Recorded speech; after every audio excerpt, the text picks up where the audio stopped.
താഴ്വര ഭാഗം 7. ആത്മവിശ്വാസത്തോടെയാണ് അവർ മല കയറി തുടങ്ങിയത്. ആദ്യം വളരെ അനായാസമായിട്ടാണ് അവർ മുന്നോട്ട് പോയത്. പക്ഷേ മുകളിലേക്ക് പോകുന്തോറും അവർ യഥാർത്ഥ വെല്ലുവിളികൾ നേരിട്ടു. പാത കൂടുതൽ ദുർഘടമായി. മലയുടെ ചരിവ് കുത്തനെ ഉയർന്നു. ഓരോ അടിയും മുന്നോട്ട് വയ്ക്കുന്നതിന് അവർക്ക് മുഴുവൻ ശക്തിയും പ്രയോഗിക്കേണ്ടി വന്നു. മുകളിലേക്ക് ചെല്ലുന്തോറും സൂര്യൻ്റെ ചൂട് കൂടി വന്നു.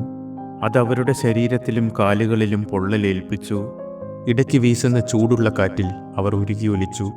മുന്നോട്ടുള്ള ഓരോ ചുവടും ഒരു പോരാട്ടം പോലെ തോന്നി. സാധനങ്ങൾ നിറച്ച അവരുടെ സഞ്ചികൾക്ക് ഓരോ നിമിഷം കഴിയും തോറും ഭാരം കൂടിക്കൊണ്ടിരുന്നു. അവർ പാറയുടെ മുഖങ്ങളിൽ മുറുകെ പിടിച്ച് മുകളിലേക്ക് വലിഞ്ഞു കയറി. അവരുടെ പുരികത്തിൽ നിന്നും വിയർപ്പൊലിച്ചിറങ്ങി. ശ്വാസം കഠിനമായി. ദാഹിച്ച് തൊണ്ട വരണ്ടു.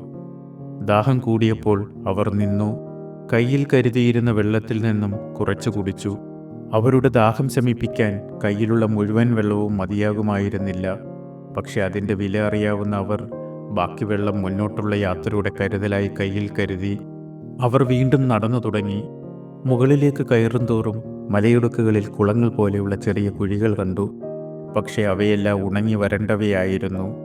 ആ സംഘത്തെ നയിക്കാൻ നിയോഗിക്കപ്പെട്ട ദായുവും നിവാന്തറും എല്ലാവരെയും സൂക്ഷ്മമായി നിരീക്ഷിച്ചു. ഈ ഭയാനകമായ ഭൂപ്രദേശത്തിൽ തങ്ങളുടെ കൂട്ടാളികളെ ഒന്നിച്ചു നിർത്താനുള്ള ഉത്തരവാദിത്തം അവർക്കുണ്ടായിരുന്നു.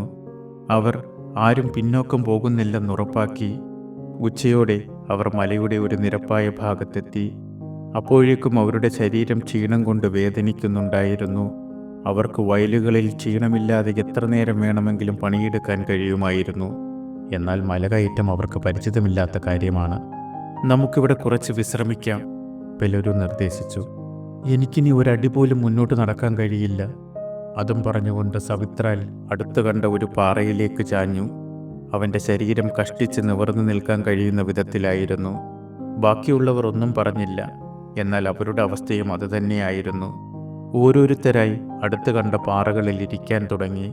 ചിലർ മറിഞ്ഞു വീഴുന്നത് പോലെ പാറകളിലേക്ക് പതിച്ചു. ചിലർ ചുട്ടുപൊള്ളുന്ന പാറക്കെട്ടുകളിൽ പരന്നു കിടന്നു. ദേഹത്തെ കൂർന്നിറങ്ങുന്ന ചൂട് വകവയ്ക്കാതെ തളർന്നു കിടന്നു. മലയ്ക്ക് മുകളിൽ കത്തി നിൽക്കുന്ന സൂര്യന് ഒരു ദയയുമുണ്ടായിരുന്നില്ല. അതിന് താഴെയുള്ള കല്ലുകൾ തീക്കനൽ പോലെ ചൂട് പ്രസരിപ്പിച്ചു. അപ്പോഴും നിൽക്കുകയായിരുന്ന ദായു തൻ്റെ കണ്ണുകളെ പ്രകാശത്തിൽ നിന്ന് മറച്ച് ചുറ്റും നോക്കി. അല്പം മുന്നോട്ട് അടിയിൽ ആഴത്തിൽ നിഴൽ വീഴ്ത്തുന്ന ഒരു കൂറ്റൻ പാറ അവൻ കണ്ടു. അത് ചൂടിൽ നിന്നുള്ള ഒരു അഭയമായിരുന്നു. പ്രകൃതിയുടെ ഒരു ചെറിയ കാരുണ്യം. ഇവിടെ തണലുണ്ട്, അവൻ വിളിച്ചു. എല്ലാവരും വരൂ. അവൻ്റെ ശബ്ദം പ്രതീക്ഷ ഉണർത്തി. ചിലർ ആ സ്ഥലത്തേക്ക് ഇഴഞ്ഞു നീങ്ങി. മറ്റു ചിലർ തളർന്ന കൈകാലുകൾ വലിച്ചുകൊണ്ട് ആടി ഉലഞ്ഞു നടന്നു. തണലിലെത്തിയപ്പോൾ അവർ പാറയ്ക്കടിയിൽ ഭൂമിയുടെ തണുത്ത ആലിംഗനത്തിലേക്ക് വീണു. ആശ്വാസത്തിൽ നെടുവീർപ്പിട്ടു. അസഹനീയമായ ചൂടും നിർജീവവുമായി തീർന്ന താഴ്വരയുമായി താരതമ്യപ്പെടുത്തുമ്പോൾ ഈ തണൽ ഒരു സമ്മാനമായി തോന്നി. അവർ മുഴുവൻ പേരെയും ഉൾക്കൊള്ളാൻ കഴിയുന്നത്ര വിശാലമായിരുന്നു ആ പാറയുടെ അടിവശം. നമുക്കിവിടെ വിശ്രമിക്കാം, ദായു പറഞ്ഞു.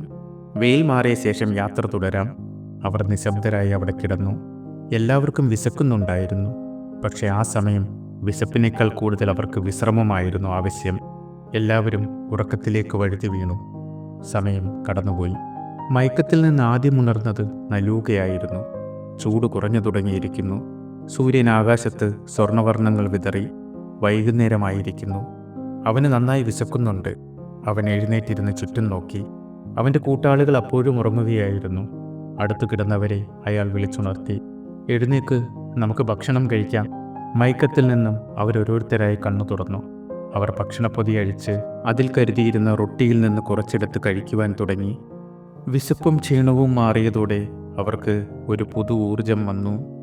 ഭക്ഷണം കഴിഞ്ഞപ്പോൾ ദായുവും നിവാന്തറും അവരുടെ ചുറ്റുപാടുകൾ നിരീക്ഷിക്കാൻ അഭയകേന്ദ്രത്തിൽ നിന്ന് മാറി. അല്പം മുന്നോട്ട് നടന്നപ്പോൾ അവിടെ കണ്ട കാഴ്ച അവരെ അമ്പരിപ്പിച്ചു. അനന്തമായ കുത്തനെയുള്ള കയറ്റമല്ലാതെ മറ്റൊന്നും തോന്നിയിട്ടില്ലാത്ത പർവ്വതം ഇപ്പോൾ അപ്രതീക്ഷിതമായ ഒരു കാഴ്ച വെളിപ്പെടുത്തി. ചെറിയ കുടുമുടുകളാൽ ചുറ്റപ്പെട്ട വിശാലമായ ഒരു പരന്ന ഭൂമി. ഇവിടെയുള്ള ഭൂമി ഏതാണ്ട് നിരപ്പായതിനാൽ നടക്കാൻ എളുപ്പമായിരുന്നു. നമുക്ക് കുറച്ചുകൂടി മുന്നോട്ട് പോയി നോക്കാം, ദായു പറഞ്ഞു. ചിലപ്പോൾ അവിടെ വെള്ളമുണ്ടെങ്കിലോ? നിവാന്തർ തലയാട്ടി. നമുക്ക് പോകാം. ബാക്കിയുള്ളവർ കുറച്ചുകൂടി വിശ്രമിക്കട്ടെ. പരന്ന മലമുകളിലൂടെ നടന്ന് അവർ മുന്നോട്ട് നീങ്ങി. മുന്നോട്ട് നടക്കുംതോറും അത് കൂടുതൽ പരന്നു വന്നു. അവർക്ക് അതിശയം തോന്നി. അവർ നേരത്തെ കയറിയ പരുക്കൻ ചരിവുകൾ പോലെയുള്ള ഭൂപ്രദേശമൊന്നുമായിരുന്നില്ലത്. ഇവിടെ നിലം കൂടുതൽ മിനുസമാർന്നതാണ്. ഏതാണ്ട് താഴ്വരയിലൂടെ നടക്കുന്നത് പോലെ തോന്നി. അവർ കൂടുതൽ മുന്നോട്ട് പോകുന്തോറും ഭൂപ്രകൃതി മാറി. നിലം താഴേക്ക് ചരിഞ്ഞു. അതവരെ അവിശ്വസനീയമായ മറ്റൊരു കാഴ്ചയിലേക്ക് നയിച്ചു. വരണ്ടുണങ്ങിയ ഒരു നദിയുടെ അവശേഷിപ്പുകൾ. അതിൻ്റെ വിള്ളൽ വീണ ഉപരിതലത്തിൽ വളരെ കാലമായി അപ്രത്യക്ഷമായ ഒരു ജലസ്രോതസ്സിൻ്റെ ചിത്രമുണ്ട്. അവർക്ക് ആ കാണുന്നതൊന്നും വിശ്വസിക്കാൻ കഴിഞ്ഞില്ല. മലയുടെ മുകളിൽ ഒരു ഭൂമി, അതിലൂടെ ഒഴുകുന്ന നദി. നിവാന്തർ മുട്ടുകുത്തി നദിയുടെ പാറക്കെട്ടിൽ തൊട്ടു.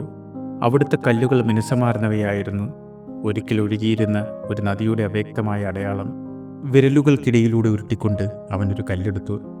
ദായു ഒരു വലിയ പാറയുടെ അടുത്ത് ചെന്ന് അതിൽ ചെവിയമർത്തി. കണ്ണുകൾ അടച്ചു. അതിൽ നിന്നും പാറയ്ക്ക് മുകളിലൂടെ വെള്ളമൊഴുകുന്ന മനോഹരമായ ശബ്ദം ആസ്വദിച്ചു. ഓരോ തവണയും വെള്ളം പാറക്കെട്ടുകളിൽ തട്ടുമ്പോൾ ഓരോ വ്യത്യസ്തമായ ശബ്ദം പുറപ്പെടുവിച്ചു. ശബ്ദം കേട്ട് അവൻ്റെ ഹൃദയം തുടിച്ചു. കുറച്ചു സമയത്തിന് ശേഷം അടുത്തുള്ള പാറയിലിടിച്ച് കുറച്ച് വെള്ളം അവൻ്റെ മുഖത്തേക്ക് തെറിച്ചു. അവൻ പാറയിൽ നിന്നും ഞെട്ടിമാറി കണ്ണുകൾ തുറന്നു. പക്ഷെ കണ്ണുകൾ തുറന്നപ്പോൾ നിശബ്ദത മാത്രം. പൊടിയും തരിശായ പാറയും മാത്രം അവശേഷിച്ചു. നിവാന്തർ നദിയിൽ നിന്നും ഓരോ കല്ലുകൾ എടുത്ത് പരിശോധിക്കുകയാണ്. അവനോടായി ദായു പറഞ്ഞു, ഇതൊരിക്കലൊരു തടാകമായിരുന്നു. നമ്മുടെ നാട് പോലെ ഇതും ജീർണിച്ചു പോയി. വർഷങ്ങളായെന്ന് തോന്നുന്നു ഇത് വറ്റിവരണ്ടിട്ട്. കല്ലുകൾ പരിശോധിച്ചുകൊണ്ട് നിവാന്തർ പറഞ്ഞു, നമുക്ക് കുറച്ചുകൂടെ മുന്നോട്ട് പോയി നോക്കാം. അവിടെ എന്താണെന്ന്. ദായു പറഞ്ഞു. കല്ലുകൾ താഴെയിട്ട് നിവാന്തർ നദിയിലേക്കിറങ്ങി.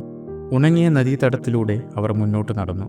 മുന്നോട്ട് പോകുന്തോറും അതിന് വീതി വർദ്ധിച്ചു. തീരത്ത് അവർ മറ്റൊരു കാഴ്ച കണ്ട്. ഒരു വലിയ മൃഗത്തിൻ്റെ അസ്ഥികൂടം.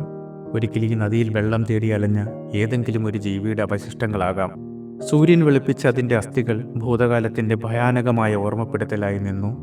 ഒരിക്കൽ ഈ നദി നിറഞ്ഞൊഴുകിയിരുന്നപ്പോൾ അതിനു ചുറ്റും അതിനെ ആശ്രയിച്ച മൃഗങ്ങളും ഉണ്ടായിരുന്നുവെന്ന് അവർക്ക് മനസ്സിലായി. അവർ കുറച്ചുകൂടെ മുന്നോട്ട് പോയി. അവിടെ നദിക്ക് ആഴം കൂടി വന്നു. അല്പം മുന്നിലായി ഉയർന്ന ഒരു പർവ്വതത്തെ ചുറ്റി അപകടകരമായ രീതിയിൽ വളഞ്ഞ് അത് താഴേക്ക് തിരിഞ്ഞു പോകുന്നു. അതിലൂടെ വെള്ളം മലയുടെ മറ്റേ വശത്തേക്കാണ് ഒഴുകിയിരുന്നത്. അതുകൊണ്ടാണ് ഇതിൽ നിന്നുള്ള വെള്ളം താഴ്വരയിലെത്താതിരുന്നത്. അവർ ഒരുപാട് ദൂരം മുന്നോട്ട് പോയിരുന്നു. ഇനിയും മുന്നോട്ടുള്ള യാത്ര എളുപ്പമല്ല. സൂര്യൻ അസ്തമിക്കാറായിരിക്കുന്നു. തങ്ങളുടെ സഞ്ചിയും ആയുധങ്ങളുമെല്ലാം തണലിൽ വെച്ചിട്ടാണ് വന്നത്. മനസ്സ് നിറയെ ചോദ്യങ്ങളുമായി അവർ തിരിച്ചു നടന്നു. അവർ ഒരു ഉണങ്ങിയ നദി കണ്ടെത്തി. പക്ഷെ അതിൻ്റെ ഉറവിടം എവിടെ പോയി? ഇനിയും എവിടെയെങ്കിലും വെള്ളം ഉണ്ടാകുമോ? ഏറ്റവും പ്രധാനമായി താഴ്വരയിലേക്ക് കൊണ്ടുവരാൻ അവർക്കൊരു വഴി കണ്ടെത്താൻ കഴിയുമോ? അവർ തങ്ങളുടെ കൂട്ടാളികളുടെ അടുത്തേക്ക് മടങ്ങിയെത്തുമ്പോഴേക്കും ഏകദേശം സന്ധ്യയോടടുത്തിരുന്നു. അവരുടെ നീണ്ട അഭാവത്തിൽ കൂട്ടത്തിൽ പരിഭ്രാന്തി പടർന്നു തുടങ്ങിയിരുന്നു. എന്നാൽ അവർ തിരിച്ചു വന്നതോടെ ബാക്കിയുള്ളവർക്ക് ആശ്വാസമായി. അവർ കണ്ടെത്തിയ കാര്യങ്ങൾ മറ്റുള്ളവരുമായി പങ്കുവച്ചു. അവർക്കെല്ലാം അത് അവിശ്വസനീയമായി തോന്നി. സമയം ഒരുപാട് വൈകിയിരിക്കുന്നു. ഇന്ന് രാത്രി നമുക്കിവിടെ തങ്ങാം. നാളെ രാവിലെ വീണ്ടും യാത്ര തുടരാം, ദായു പറഞ്ഞു. ഇവിടെ ഈ വറ്റിയ നദിയും ഉണങ്ങിയ പാറക്കഷ്ണങ്ങളും മാത്രമേയുള്ളൂ. വെള്ളം കണ്ടെത്താൻ നമ്മൾ മറ്റെവിടെയെങ്കിലും പോകണം. അതും പറഞ്ഞ് അവൻ അകലെ ഉയർന്നു നിൽക്കുന്ന കൊടുമുടിയിലേക്ക് നോക്കി. അത് മനസ്സിലാക്കിയ നിവാന്തർ പറഞ്ഞു, വേലാതർ പറഞ്ഞത് പ്രകാരം മല കടക്കാൻ 2-3 ദിവസമാണ് വേണ്ടത്. അതിൽ അര ദിവസം ഇപ്പോൾ തന്നെ നഷ്ടമായി. ഇനിയുള്ള ദിവസങ്ങളിലും ഇങ്ങനെയുള്ള സാഹചര്യങ്ങളുണ്ടാകാം. മല കടക്കാൻ വിചാരിച്ചതിനേക്കാൾ സമയമെടുക്കും. നമ്മുടെ കയ്യിലുള്ള ഭക്ഷണവും വെള്ളവും സൂക്ഷിച്ചുപയോഗിക്കുക. കൂട്ടം തലയാട്ടി. ഇന്നിനി യാത്രയില്ലെന്നറിഞ്ഞതോടെ അവർ രാത്രിയിൽ അവിടെ തങ്ങുന്നതിനുള്ള തയ്യാറെടുപ്പുകൾ തുടങ്ങി. ചിലർ കൂട്ടമായിരുന്നു വർത്തമാനം പറഞ്ഞു. സൂര്യൻ അസ്തമിച്ചു. എങ്ങും ഇരുട്ട് പരന്നു. കുറച്ച് നക്ഷത്രങ്ങൾ ആകാശത്ത് അവിടെവിടെയായി ചിതറിക്കിടന്നു. രാത്രിയായതോടെ മലമുകളിൽ ഒരു തണുപ്പ് പടർന്നു. അത് അവരുടെ വസ്ത്രങ്ങളിലൂടെ അസ്ഥികളിലേക്ക് പടർന്നു. പലരും ഒരു തീയുണ്ടാക്കി. എല്ലാവരും അതിൻ്റെ ചുറ്റിലുമായിരുന്നു. നലൂക തൻ്റെ സഞ്ചിയിൽ നിന്ന് 2 കുടം മദ്യം പുറത്തെടുത്തു. താമസിയാതെ മരക്കപ്പുകൾ അങ്ങോട്ടും ഇങ്ങോട്ടും കൈമാറി. ചിരിയും പാട്ടും അന്തരീക്ഷത്തിൽ നിറഞ്ഞു. നാളെ യാത്ര തുടരുന്നതിന് മുമ്പ് അവർക്ക് ആഘോഷിക്കാനായി ഒരു രാത്രി കൂടി കിട്ടി. എല്ലാവരും പാട്ടും കഥപറച്ചിലുമായി ആഘോഷിക്കുമ്പോൾ മാരുതൻ്റെ മനസ്സ് ലോമറിയുടെ അടുത്തായിരുന്നു. കല്യാണം കഴിഞ്ഞതിന് ശേഷം ലോമറിയുമായുള്ള ജീവിതം പൂർണ്ണമായും ആസ്വദിക്കാൻ പറ്റിയിട്ടില്ല. അവിടെ മുതലായിരുന്നു താഴ്വരയിലെ എല്ലാ ദുരന്തങ്ങളുടെയും തുടക്കം. അതവരുടെ ജീവിതത്തിലും പ്രതിഫലിച്ചു. പലപ്പോഴും ലോമറിയോട് സ്നേഹത്തോടെയും സമാധാനത്തോടെയും സംസാരിക്കാൻ സാധിച്ചില്ല. ഓരോ സന്തോഷകരമായ നിമിഷത്തിനു പിന്നാലെയും ഒരു ദുരന്തമുണ്ടാകും. അതൊരു ശാപം പോലെ പിന്തുടരുന്നു. ഇപ്പോൾ ലോമറയുടെ അടുത്തേക്ക് പോകാനും അവളോട് സ്നേഹത്തോടെ സംസാരിക്കാനും പേടിയായി തുടങ്ങിയിരിക്കുന്നു. മറ്റെന്തെങ്കിലും ദുരന്തത്തിലേക്ക് നയിച്ചാലോ എന്നുള്ള പേടി. പക്ഷെ അവളുടെ പുഞ്ചിരിയോടെയുള്ള മുഖം കാണുമ്പോൾ അതെല്ലാം മറക്കും. അവളുടെ ആ മുഖം ആലോചിച്ചപ്പോൾ അവൻ്റെ മുഖത്തൊരു ചിരി വിടർന്നു. അപ്പോഴാണ് അവനത് ഓർത്തത്. യാത്ര പുറപ്പെടാൻ നേരം അവൾ കയ്യിൽ വെച്ച് തന്ന മരപ്പാവയെക്കുറിച്ച്. അതെന്താണെന്ന് അവൻ ഇതുവരെ നോക്കിയിട്ടില്ല. അവൻ പതിയെ കൂട്ടത്തിൽ നിന്നും എഴുന്നേറ്റ് പാറയുടെ അടിയിൽ സൂക്ഷിച്ചിരുന്ന സഞ്ചിയെടുത്ത് അല്പമകലെ ആരും കാണാതെ മാറിയിരുന്നു. അവൻ സഞ്ചിക്കുള്ളിൽ കൈകടത്തി ആ മരപ്പാവയെ തപ്പി. എന്താ ഒറ്റയ്ക്കിരിക്കുന്നത്? പിന്നിൽ നിന്നും ഒരു ശബ്ദം കേട്ട് അവൻ സഞ്ചിയിൽ നിന്നും കൈവലിച്ച് തിരിഞ്ഞു നോക്കി. നലൂക നടന്നു വന്ന് അവൻ്റെ അരികിലിരുന്നു. ലോമറയെക്കുറിച്ച് ആലോചിക്കുവാണോ? അവൻ ചോദിച്ചു. ചെറിയൊരു ചിരിയോടെ മാരുതൻ തലയാട്ടി. എനിക്കറിയാം, അവളെ വിട്ടുവന്നത് എത്രത്തോളം വിഷമമുള്ള കാര്യമാണെന്ന്. അതും കല്യാണം കഴിഞ്ഞ് കുറച്ച് നാളുകൾക്കിടയിൽ തന്നെ. മാരുതൻ നിശബ്ദനായിരുന്നു. നലൂക തുടർന്നു. എൻ്റെ കല്യാണം കഴിഞ്ഞ് എനിക്ക് കുറച്ചു നാളത്തേക്ക് കേതിരിയിലേക്ക് പോകാൻ തന്നെ മടിയായിരുന്നു. എന്തിന്? രാവിലെ പാടത്തേക്ക് പോകാൻ തന്നെ മടിയായിരുന്നു. ഇതിപ്പോൾ ഇത്രയും ദൂരം മലയുടെ മുകളിൽ. ഒന്ന് നിർത്തിയിട്ട് നലൂക തുടർന്നു. സാരമില്ല, 2 ദിവസങ്ങൾക്കുള്ളിൽ നമ്മൾ വെള്ളം കണ്ടെത്തും. പിന്നെ താഴ്വരയിൽ തിരിച്ചെത്തുമ്പോൾ എല്ലാം പഴയതുപോലെയാകും. പിന്നെ നിനക്ക് ലോമറയോടൊപ്പം സന്തോഷത്തോടെ ജീവിക്കാം. മാരുതൻ സഞ്ചിയെടുത്ത് തലക്കീഴിൽ വെച്ച് പാറയുടെ മുകളിൽ മലർന്നു കിടന്നു. ദൂരെ ബാക്കിയുള്ളവരുടെ ചിരിയും ആഹ്ലാദവും കേൾക്കാം. നലൂക പിന്നെയും എന്തൊക്കെയോ സംസാരിച്ചു കൊണ്ടിരുന്നു. മാരുതൻ ആകാശത്ത് ചിതറിക്കിടക്കുന്ന നക്ഷത്രങ്ങൾക്കിടയിലേക്ക് നോക്കിക്കിടന്നു.